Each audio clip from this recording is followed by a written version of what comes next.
Right. Ich habe das iPad. So very warm welcome. This is not a good start.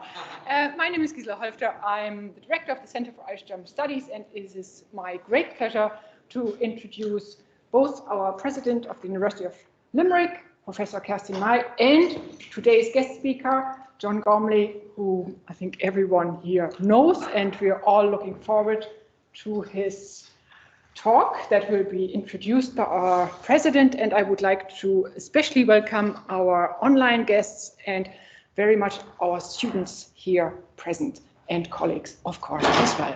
So thank you very much. And Kerstin, do you want to come here so people online can see you? And John, this water is for you. Oh, thank you. That feels a bit unusual. Anyway, a very warm welcome to this afternoon's talk conversation, and I'd like to reiterate, it's a real privilege, John, to have you with us this afternoon to talk us through your personal journey into environmental issues, and specifically what role your time in Germany and the links has done towards that, and also towards the links between the German and the Green parties. And it's, I think, particularly interesting because they all have, attained governmental responsibilities over time. And you are particularly well placed to do so because you grew up in Limerick, whilst your family has moved away from Limerick. I've learned that you were a boarder in St. Munchens here, and you traveled as far back as 1979 to Germany, where you had a number of jobs, including as a coal miner in the Ruhr Valley and selling cuckoo clocks in the Black Forest. I mean, really distinct jobs, that are integral to the German culture. And then you studied English and German at UCD, and you got a German academic exchange scholarship to Freiburg in Breisgau, so in this very south of, I was going to say West Germany. And it was at Freiburg that you first encountered the Green Party. And when you returned to UCD, you set up the Ecology Society and became its first auditor. And you also joined the Green Alliance when it was in the making, and you become its campaign director, concentrating on problems of smog in Dublin City. And you contested your first election for the Greens in 1989. That was the year when the German wall came down. And you published the Green Guide to Ireland in 1990, which is a really important book. And then you were elected to Dublin City Council in 1991, and you became Lord Mayor of Dublin in 1994. You were elected to the Dáil in 1997 and became a minister and leader of the Green Party for 10 years later in 2007. And from 2007 to 2011, you served as Minister for Environment, Heritage and Local Government. In government, the Green Party introduced a number of environmental and local government reforms, including the first carbon levy and local property tax. And you also are the driver behind the Bike to Work scheme, something that we are now trying to implement here at the university, and which still exists in the wider society. And also you've facilitated planning reforms towards pushing the renewable energies. So really important work. After leaving politics in 2011, you completed a Master's of Science in Digital Film Production and became the chair of Science of Screen Producers Ireland. And you also set up and currently chair the Screen Greening, an umbrella organization dedicated to environmental sustainability in the screen and broadcast sector. And that is more important than ever because we need the right narratives to change the values and attitudes towards the environment and climate. So you are also on the board of the management of the Green Foundation Ireland, where you work mostly on questions of post-growth, again, a very important issue of how we change our paradigms to support sustainability in the long term. So it's a great pleasure and privilege to have you with us today, and to hand over to you. Thank you.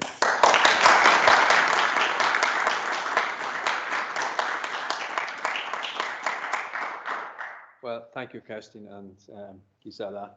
I feel I don't have anything to say now that you've said it all, really. But I want to thank you all for coming along today. I have some old school friends here, Noel and Morris here in the audience, and it's great to be back in Limerick. And really, if I were to talk about the most formative influences on my life, I would say growing up in Limerick and going to Germany, as you say, Kerstin, in 1979 when I was 19 years of age.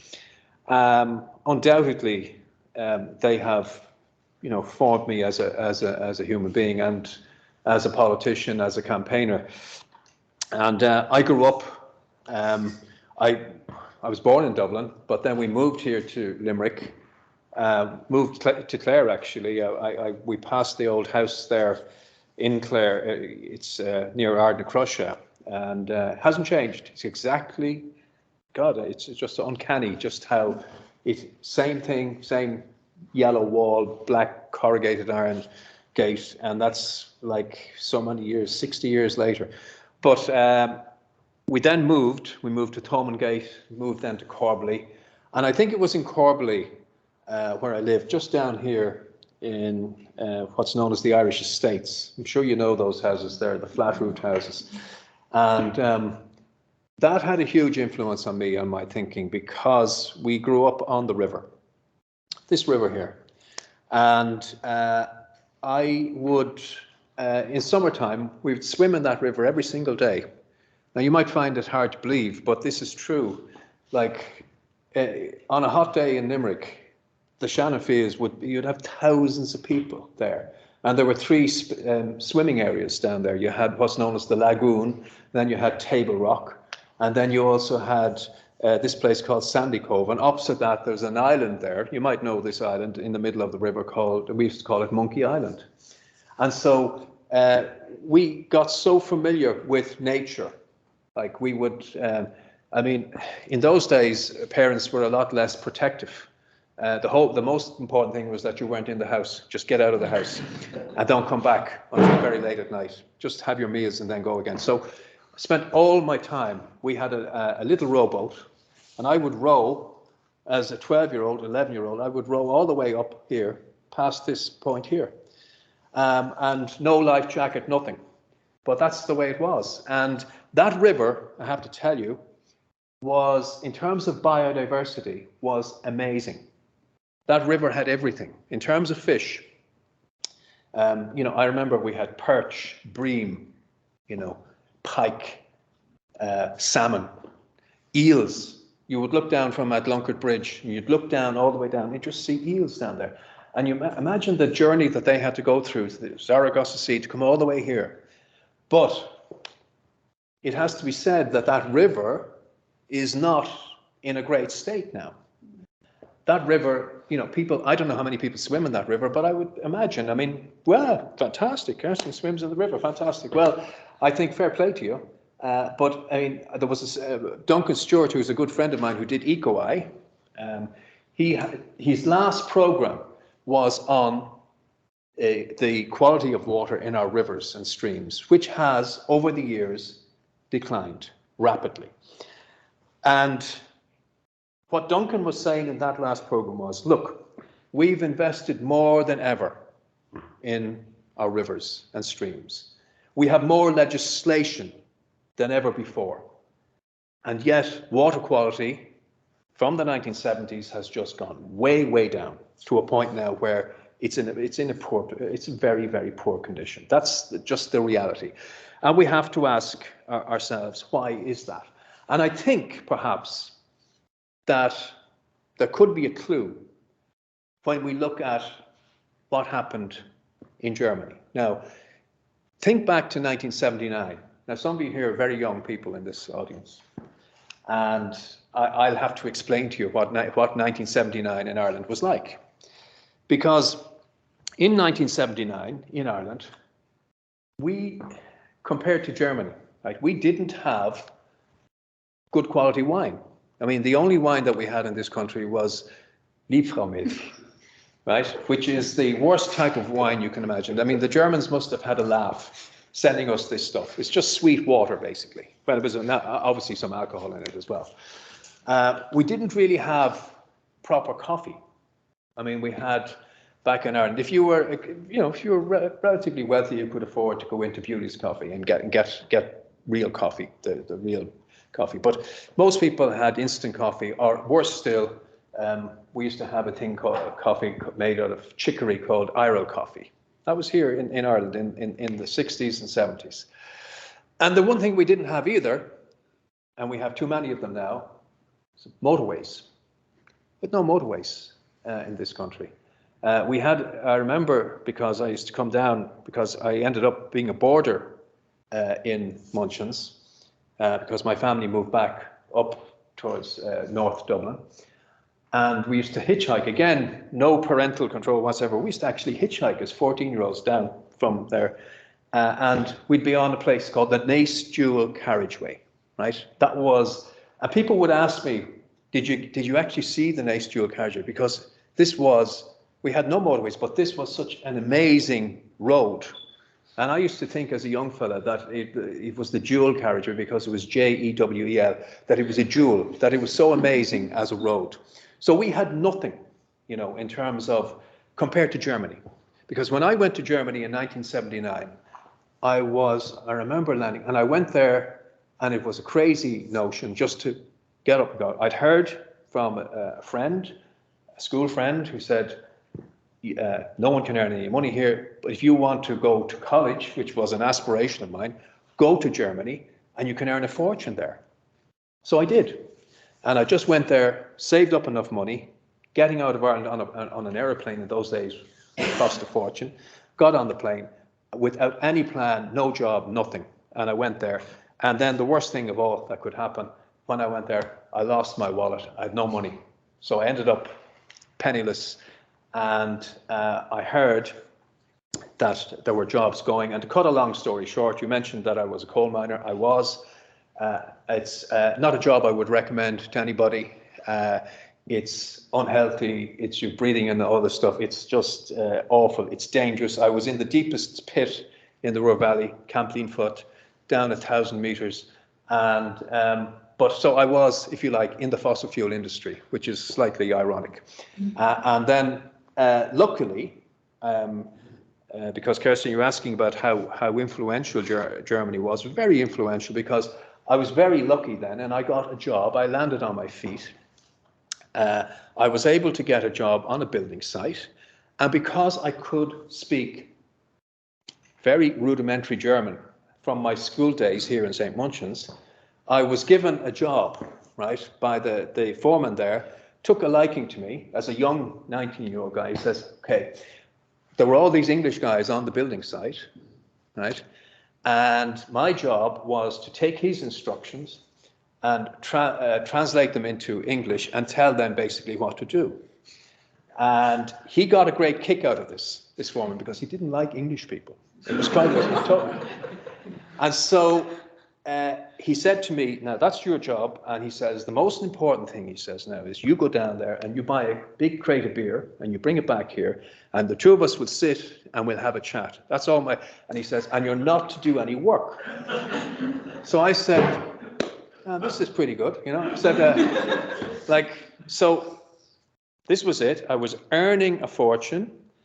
I was drinking lots of beer. I was giving orders to English people. So in a sense, it was the dream job. So I was able then, on basis of all that money that I earned, to come back and put myself through college, and then afterwards get the scholarship. And I was able to go to Freiburg, and it was there. Now, the one thing I want to say about Germany was that it was a mind-blowing experience, for someone coming from Ireland because of the modernity. And because going through the Ruhr Valley, there was no difference. When you were traveling there, if you're traveling from one town to the next, there was no distinction. You know what I mean? It was all urbanized. Everything was, there was no countryside. You were traveling from one town and all it was just one, it was like a big city, basically, but they were all joined together. And I remember thinking, God, isn't it terrible? But that's exactly what we have in Ireland now. You know, it's extraordinary. You travel from, I was on the train today, you travel up, you know, all the way out to Kildare. It's like you travel up to Drogheda, you have the same thing. So what has happened? Well, we have copied, you know, we've copied what has happened in Germany. And I'm going to talk about that maybe later on. But just to go back to Freiburg. Freiburg was very influential because at that stage, Freiburg was it was full of young people, and it was the place where the Greens were formed. And so for the first time ever, because I had no interest at all in politics at that stage, I had like zero interest. I remember thinking that that's for kind of old people. But I came across this new party, which had been formed, which referred to itself as an anti-party party. And I went to the few of the stalls there, and then for the first time ever, I started to read books about the environment, because in Germany, unlike Ireland, the bookshops were full of books about the environmental crisis, because Germany was actually going through this, unlike Ireland. And so I got involved, and I was asked to distribute leaflets. Happy to do that. I did that. And then when I went back to UCD, I formed the Ecology Society, got to know people in Ireland who have similar ideas, and we formed what was then called the Green Alliance. It was called the Ecology Party, then the Green Alliance. And our aim was just not to be, have seats in the Dáil, because that seemed like an impossible ambition.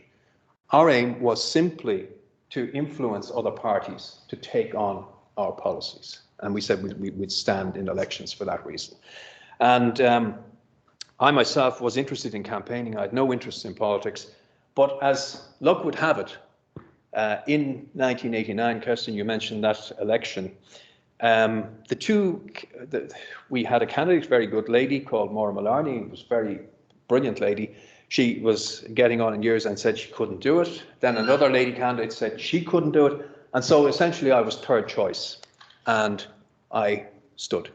And, my election agent was a young man called Eamon Ryan, who was campaigning. And the thing about both of us was that neither of us had a clue about politics.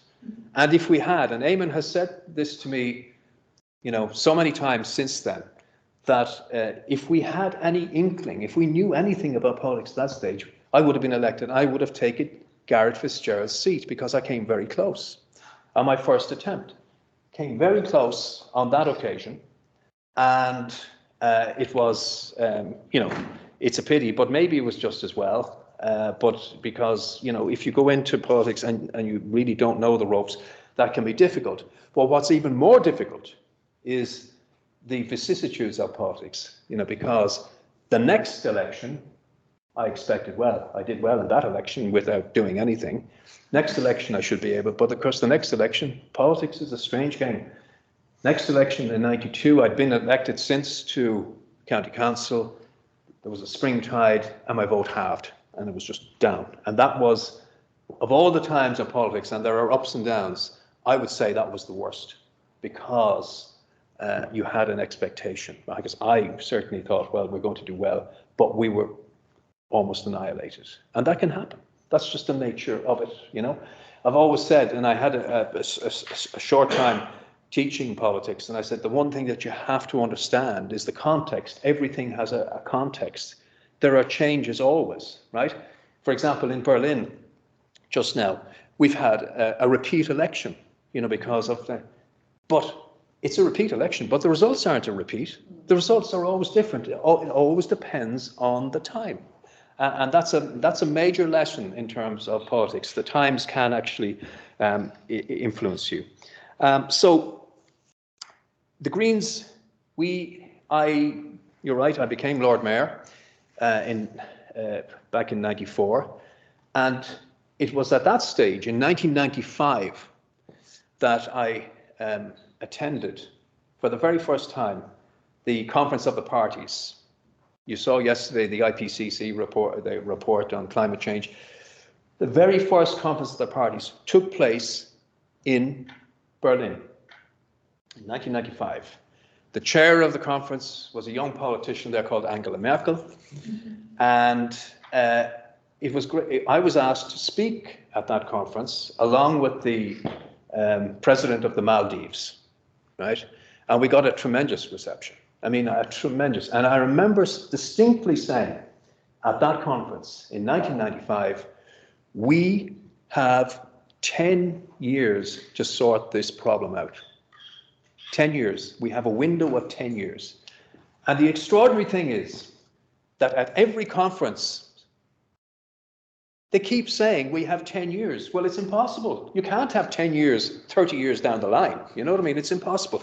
So we don't have 10 years anymore.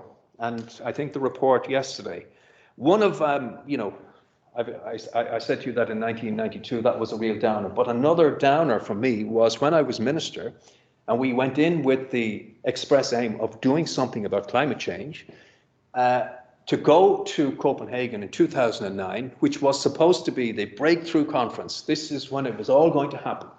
And it was a disaster from every point of view. It just didn't happen. It was organizationally, it was a disaster. But also, I think the expectation was there that, something was going to happen. And again, it was Angela Merkel who was very central, because we sat in a room. I sat there with Angela Merkel just there, and I remember Barroso was there, Sarkozy, everybody in the room. And we were told that the Chinese didn't want to do a deal. The Americans weren't too pleased about it. Likewise, the emerging countries like Brazil and that just said, look, you guys have been growing constantly, and now you're saying to us that we can't grow. So it failed. And then we had to wait until the Paris Agreement in 2015 that we got something. It's got something going. And, I would say that we'd have to look at the reasons why nothing has actually happened, because we keep having conferences and the emissions keep going up. And again, I think could be looking at Germany and what has happened in Germany, because Germany has had a very successful Green Party. And I went back to revisit Germany in 2019. I had good friends from the university there, and they said, look, for old time's sake, I think we should go back to Freiburg. I hadn't been back in all that time. And I had great expectations, because I'd heard that Freiburg had transformed itself, that it was now a green city with a green mayor. Baden-Württemberg, which had a green government, they were the biggest party, and it was the wealthiest state. So I said, oh yeah, but that'd be very interesting to see what has actually happened. And surely we've made considerable progress. But it was a terrible disappointment, because as far as I could see, it had gone in the wrong direction completely. Many of you will know the Black Forest. It's a beautiful area in Germany, but development, right? Non-stop. Place called Titisee, where I sold the cuckoo clocks. Completely so overdeveloped, it was unbelievable. The beautiful wine villages around that area, outside of Freiburg. We're building apartment blocks, building more roads, building. And I began to ask myself, I said, well, look, if the Greens are in power here and the biggest, and the emissions keep going up, and we keep building roads, well, then it's impossible. It's becoming very, very difficult to reach our climate goals. And I think, and then there was this amazing report that came out in 2017 about Germany and biodiversity, because we're facing, as many of you know, we're facing two crises. It's not just climate change, it's a biodiversity crisis. You know, take our river again. So in 2017, a report came out about Germany and flying insects in the actual in the forest there, and discovered that the insects population had decreased by 3/4. 3/4. And Jason Hickel has a good book here, a guy who's involved with the Extinction Rebellion. And he said one of the big influences on him was his dad. And his dad always told the story about the insects, how important the insects are for our lives.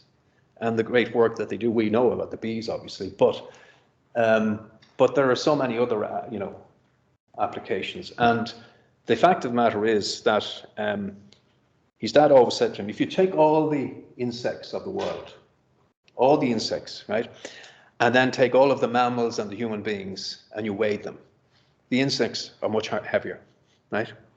And that tells you something. And the fact is that the insect population has decreased rapidly. And that is, if I were to talk about the big changes that have occurred in my life, we are living through a period of upheaval. We're living through a period of extinction. Some people refer to it as the Anthropocene, a time when we're actually seeing those species going the whole time, a mass extinction. And so the question that arises is, how do we change people's minds in relation to climate change? It's very difficult, because logically, if you were to think about it, the Green Party, and I'm not here to make a party political speech in any way, by the way, but Green Party is at, we say, 4 to 7% here in this country, right? Germany, it's bigger. Berlin, and certain parts, they're a very substantial party. But logically, if you were to think that we are in a climate emergency, and remember back in 2019, we said in this country that we are in a climate emergency, which means that, and Micheál Martin himself, a person I like very much, said this is an existential crisis. This is an existential. In other words, it's a bigger threat than First World War, Second World War. If that is truly the case, then why are the Greens not at 90%? They're not at 90%. They're still very much a minority party. And the reason is that people really don't believe that this is an existential crisis. They think that, now yesterday's report, which was a synthesis report, shows again that we are up against it, that we're at 1.3 degrees warming now, that if we go to 1.5, things get very serious. If we go to 2, become really, really serious in terms of coral reefs, in terms of temperature, extinction of species, the whole lot, the amount of storms that we have to go through, which it's already happening. We know that. And I feel myself, because I can observe it on the ground in Dublin, I can observe a few things. First of all, I observe that because as a swimmer, an all-year-round swimmer, there's no question, if you go out to the swimming areas in Dublin, at high tide now, the water, say this is the platform here, if you're out in the 40-foot or you're at Sea Point, this is the flat, at high tide, the water's coming over every single time now. Now they were built, so that the water would, they even built a new thing out in Dunleary, which is these new baths, right? But they built it to the specification of the previous baths, which looked at, the tidal ranges. But now the water's just coming over the whole time. It's happening right now. Sea level rise is happening right now, and it's happening very rapidly. And that should tell you something. Last night there was a program on about coastal erosion in Wexford. It's happening, and it's happening all over the world. You go to the west coast of Ireland, by God, you will see it, and you will see the ferocity of winter storms and what is happening. So how do we change people's mindset? Now, in wealthier parts And it's, you know, the most important thing is that we have a just transition, that people go and understand that this isn't just for wealthy people. Unfortunately, when I go to Dublin, I go to Sandymount, I see people in Sandymount and they're driving around in their electric cars, right? And they're getting their houses insulated.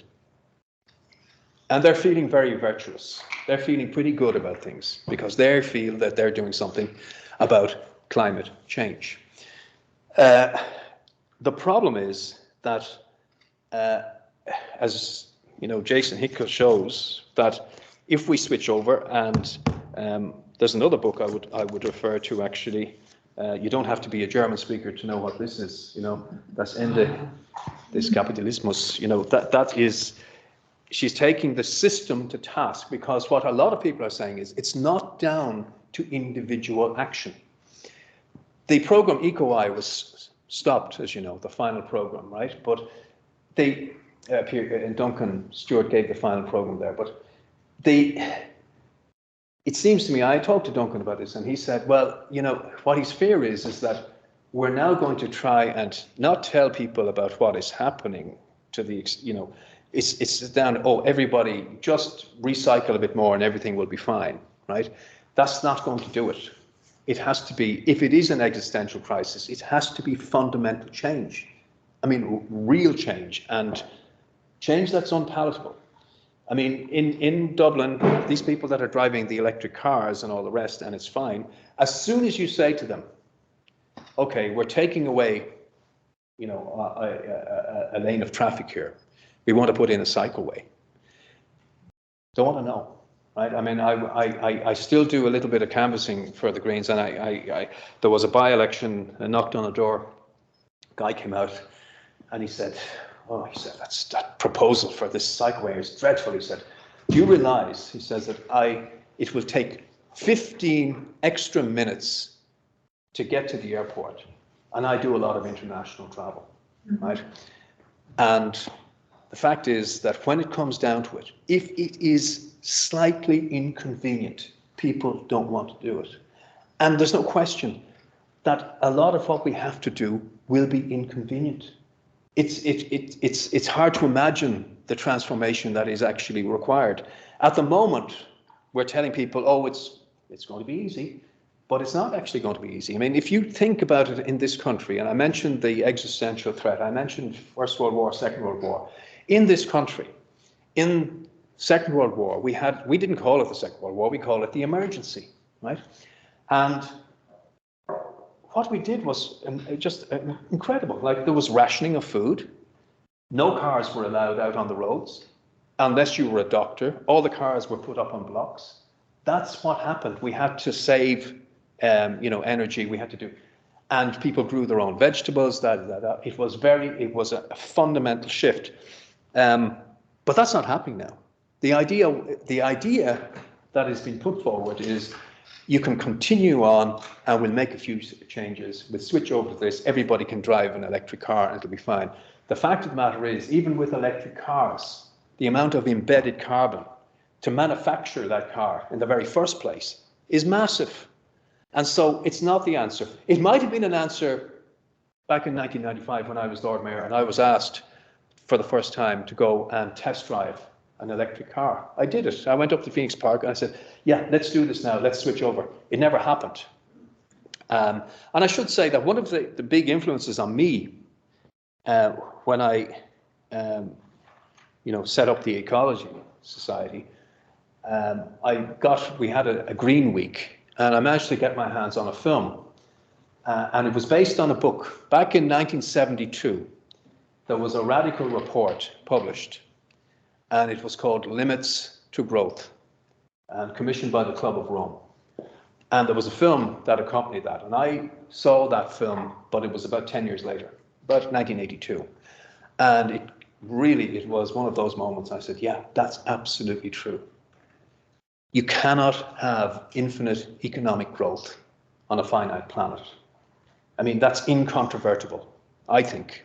And I think most reasonable people, if you don't agree with that statement, then, you know, you're not thinking straight. It's true. So we're going to have to think about it. think about our system, because our system is based on endless economic growth. Endless economic growth. The person that I draw inspiration from, and I find it's kind of a paradoxical thing, because she's a very inspiring individual, Greta Thunberg. And, you know, she says it as it is. She goes along to the UN and she says, and she actually said it. And I said, oh my God, you're going to be in trouble now. Because she said, you know, she says, didn't want to hear it. And she said, how dare you come here with your fairy tales about endless economic growth. It is a fairy tale. It's a complete fairy tale. It's mad. It's complete madness. And the other thing that she said was, you know, I don't want your hope, because always we're told, oh, don't worry, everything, we're going to get everything under control, everything. And it's also, you know, a lot of very clever people I know who are engineers saying, oh no, science will come up with an answer. Don't worry, science will come up. That's crazy talk. You either have the, you know, we have solutions now. We have a lot of solutions, but we don't, as David Attenborough said, we have to have the will. We have to have the willpower to do it. And in many cases, that's the missing part.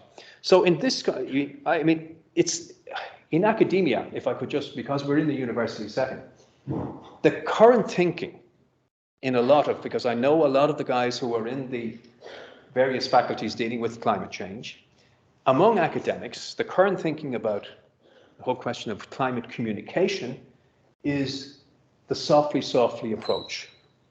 Just encourage people along and gradually and inform people. I don't buy into it, because I think we've had the softly approach for 30 years and it hasn't worked. There's a film that many of you may know by a director called Adam McKay, Don't Look Up. Have you seen that one? There, you know, it's that film. It's about it's kind of an allegory about climate change.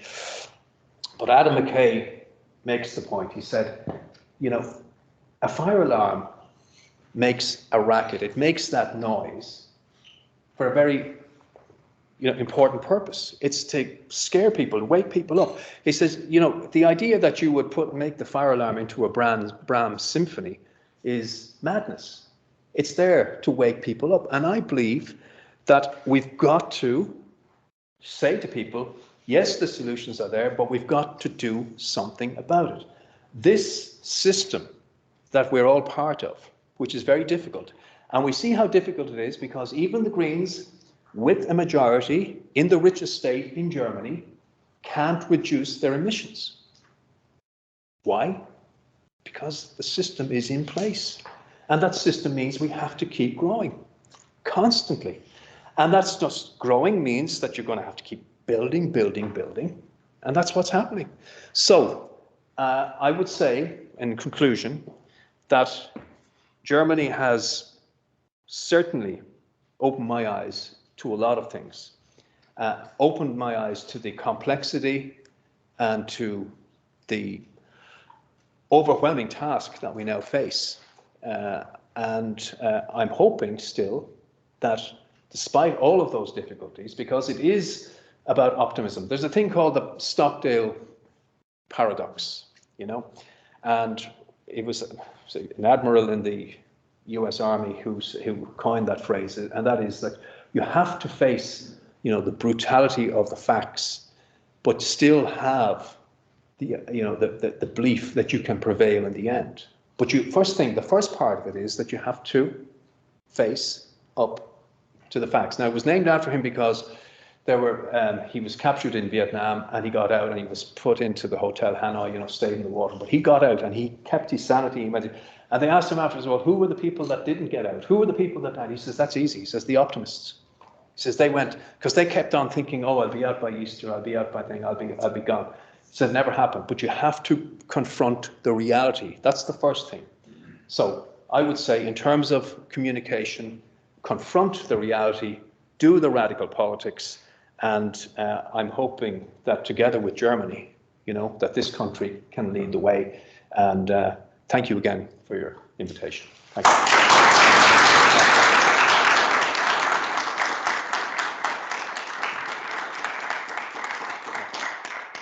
I was on a long time, actually, sorry. Thank you very much for your very engaged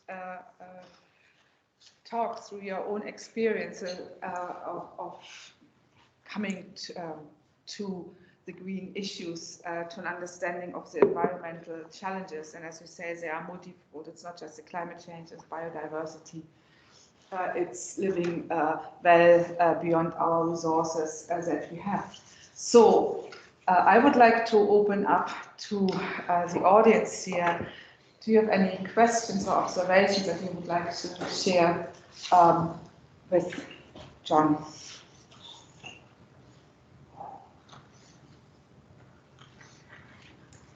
I think the gentleman in the middle was first, and then left, and then Jean. John, do you think the way the COVID situation was addressed, both here in Ireland and worldwide, where it was considered a serious threat to that it needs that type of approach to the current crisis that you mentioned? I don't think it needs to be that severe in kind of keeping people locked up in their own homes, right? But what it does require is a decision that, this idea that, we'll simply leave everything to the market, and that if everyone buys the electric car, it will be fine. That has to, I do think, and COVID showed that governments do step in and make radical decisions, and they did. So yes, radical decision making, but not to inhibit people's freedom to that extent, because that would be intolerable, and people just won't take that. But what I think you can do is persuade people that it's in their interest, that it will improve their quality of life, that we're going to save our planet for future generations. These are very strong arguments. I do think, and where I draw a certain amount of hope from, is that we are going to, without any doubt, and I know people in the report say, oh, we can keep it under 1.5.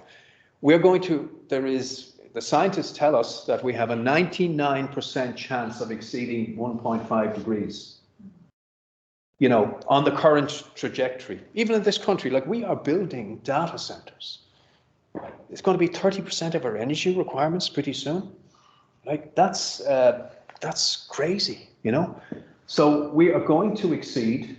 And that may be the wake-up call. I think it just might be the wake-up call, right? But we shall see. So yes, radical action, but not. And also very important. And this is again where some of the academics would look at this, is that fairness is important. That it's important that it's not just wealthy people benefiting from the grants and everything else. This is important, that we don't discriminate against poorer people when we're making the transition. Very important. Thank you, John. I think there was a gentleman on the left-hand side. Yeah. John, why it seems so logical, our age, that we're still not willing to do what seems so obvious, and the narrative, is it something wrong with the narrative, and even the one where, at least for our grandchildren, why not? But nothing seems to work.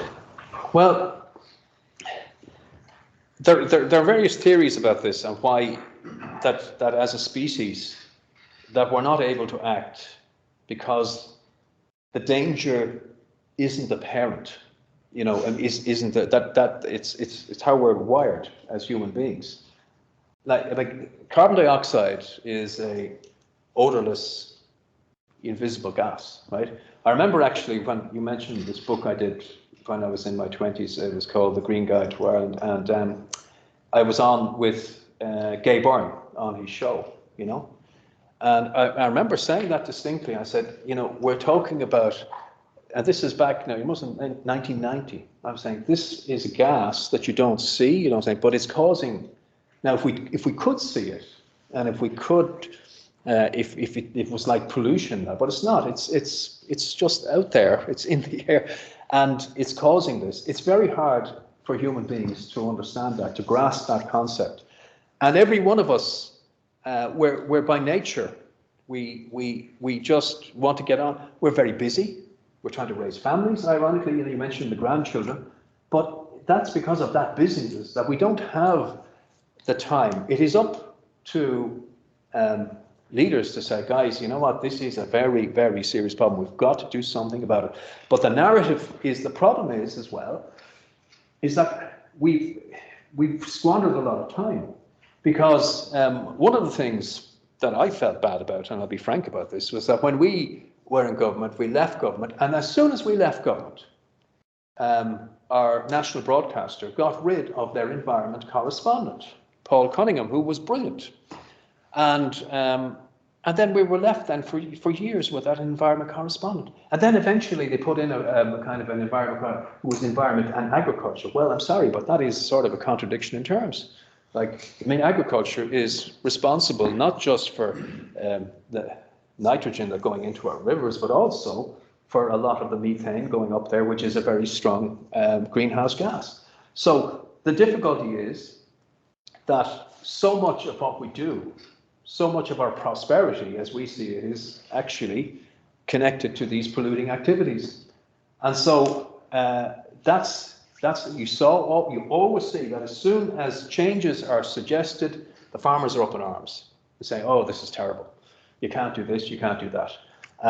As I said, I gave the example of a single cycle track causing people to say, oh no, I'm not going to wear that. Every small thing that you try and do is objected to.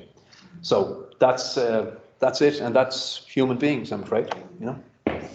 Thank you, John. Can I maybe just follow up on that? I think there's an awful lot of pressure put on individuals to solve the problem. Yes.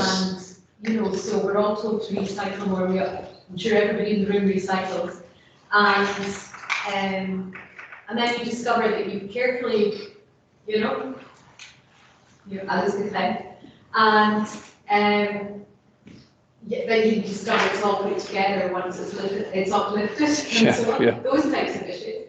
But I was interested in your sense of that alarm bell as opposed to Bram's lullaby. Yeah. Who sets the alarm bell for governments who are on election cycles where even when they want to do something, they are lobbied because they need to get back into power, or they are suddenly out of power and they don't have the power to keep those changes going. Yes. And to me, it's a systemic problem, but there's nothing. Who changes the system? Yeah, it's the hardest question to answer of all, because you get into government, you make certain changes, and this happened to us because I was part of the most unpopular government in the history of this state, and in fact, as one guy said to me, no, it was actually in the history of Western democracy. Well, maybe that's but the fact is that when we left and a new government came in, they just wholesale. We'd introduced carbon budgets, gone. We'd introduced the carbon levy. Well, they left the levy in place, but they didn't touch it. The idea was that every year there would be increments, gone, right? And a whole series of other things, just cut to one side. Investment in water protection, a whole pile of things. The one thing they did keep was the bike to work scheme. And the Kenny came up to me one day, he says, I think that's a great, I'm going to keep that one. So that was fine, and I'm delighted. But the fact is that election cycle, I mean, the United States is an example. I mean, if the Republicans get back in with Trump, I mean, it's unthinkable, because they don't even believe in climate change. Do you understand? These are climate change deniers. And so there is a disturbing trend in that on the far right, you have in Germany, AfD, people like that, they exploit that whole thing about saying, oh my God, the government is, putting up your petrol prices, and on the right, there is that movement now that says, forget about climate change. It's bloody, these people are just, they're all elitism, you know, they say, you know. So it's hard. It's very, very hard. You just have to keep at it. And hopefully, as I said, this is why I got involved in the whole thing with media and that, because I think communicating these messages, not just in terms of politics, but also in things like, and this is what we want to do in editorial, like take a program like Fair City.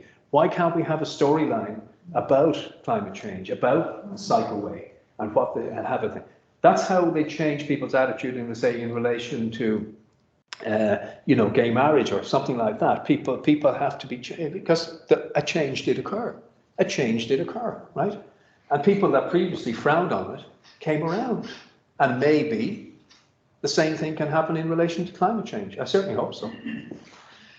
I think we have a number of questions from our virtual audience. Okay. Right, one particular, for me, what is the single most important change we should make now in this country? God, you see, you can't, okay, single most important change. Single most important change. Oh dear. I think from a greenhouse gas perspective, I think land use and how we deal with agriculture would substantially reduce our emissions. But that combined with huge investment, which is happening in terms of, you know, renewable energies, wind and solar. So those two things together, like they go together. So that's what I would say. That will make a substantial difference in terms of our emissions, you know, and obviously, you know, and this is the hard one as well in terms of transport. I mean, can we make the investment, the necessary investment in public transport? So I've given you three things, but two of them at the start are very much integrated, right? Would love to hear more students possibly contributing to what, yeah. You said in your presentation that our continuous strive towards more and more economic growth is one of the causes of climate change. The major cause, I would say. And do you think that there is possibly a way that we can have economic growth while also being sustainable? Well, that's the big question, and there are a lot of advocates, a lot of people say you can have green growth, right? Now, there are people in Extinction Rebellion, you know, many economists who would say, no, that's not possible, you know. You can't really decouple the idea of decoupling growth from emissions because as I said, it's a biodiversity and it's a climate crisis.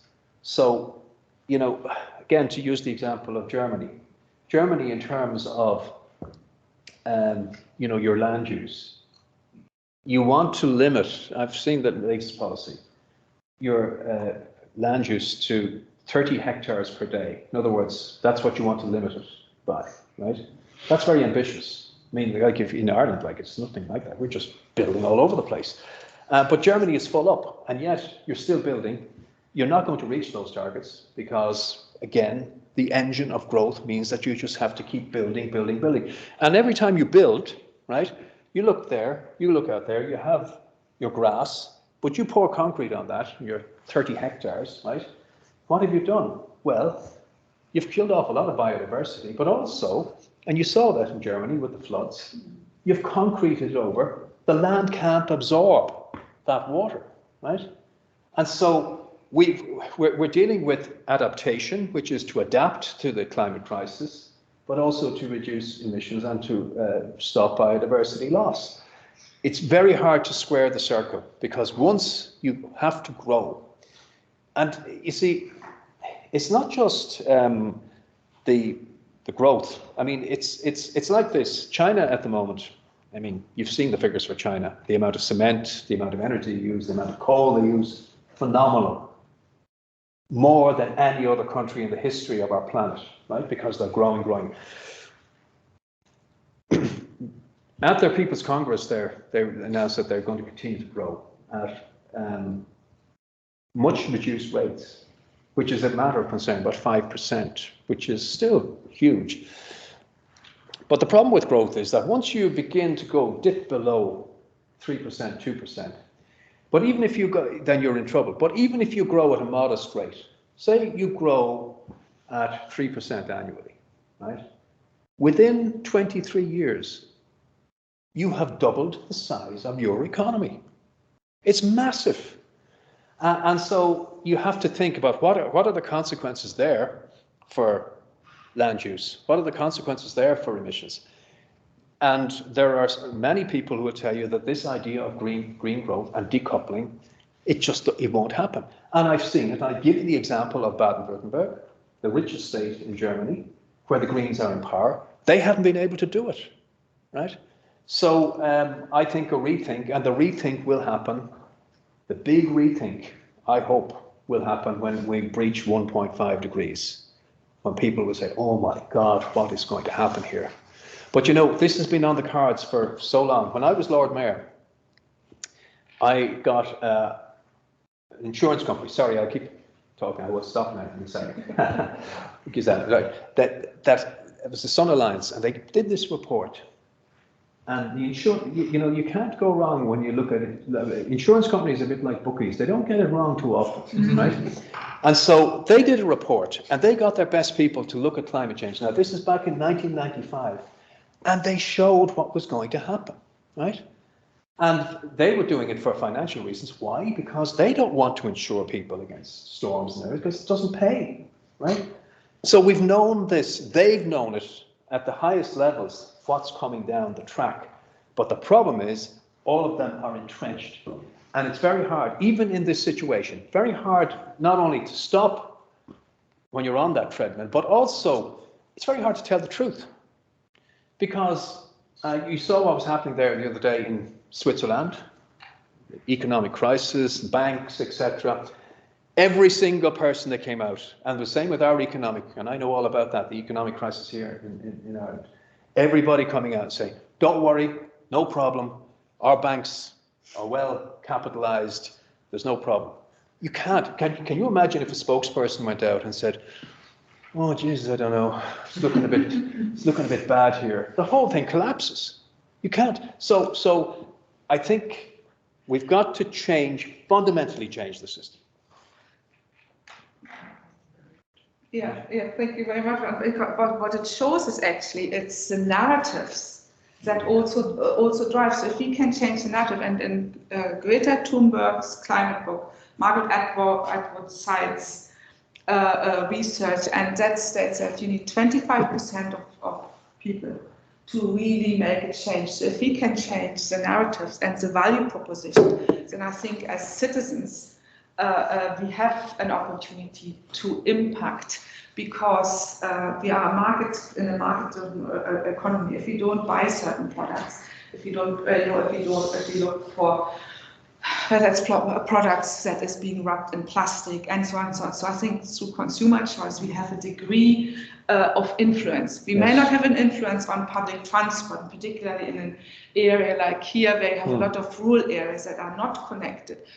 So unless we create some incentives to not use the car, by public transport on demand and so on, people will have to rely on their car. It's different from the urban centers like Dublin or Berlin, where you can have a very developed public transport system to create alternatives to the car. But fundamentally, I think there is at least a degree of impact that we can also have as individuals. And a good point there, and very strongly again evident in Germany, is how it's been quite remarkable how, which I just thought, because I've been a vegetarian for a very long time, but this whole vegan movement, where did that come out of?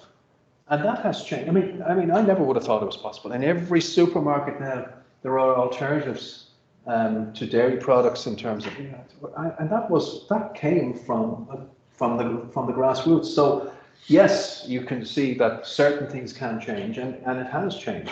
It has changed. And it can hopefully also put governments under pressure to create different incentives through taxes, for instance, that are directed differently from where they are currently going to support certain behavior and discourage other behavior. Yeah, you tax the bads and you incentivize the goods, and that is like we mentioned, the bike to work scheme for so many people. If you can get that, if you can do all of that, yes, you know, it's very important. But some of the points that were made here earlier on, like in terms of the electoral cycle and all that, it's, you know, if you can get that groundswell.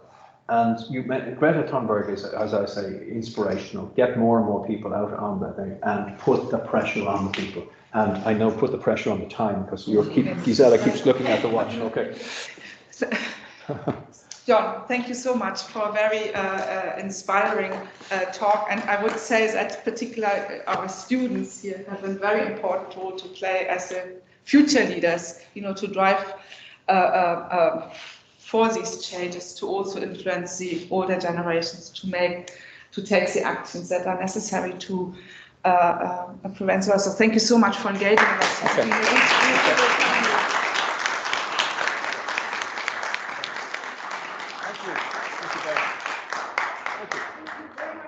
Thank you very much, John, and thank you very much to all our online participants. And last but not least, thanks for all who came here. So brilliant. And our next event is on Friday with Kerstin Mey, 12 o'clock, in KBG 14 on Irish-German relations and think tanks. So that was it. Thank you very much and have a lovely evening.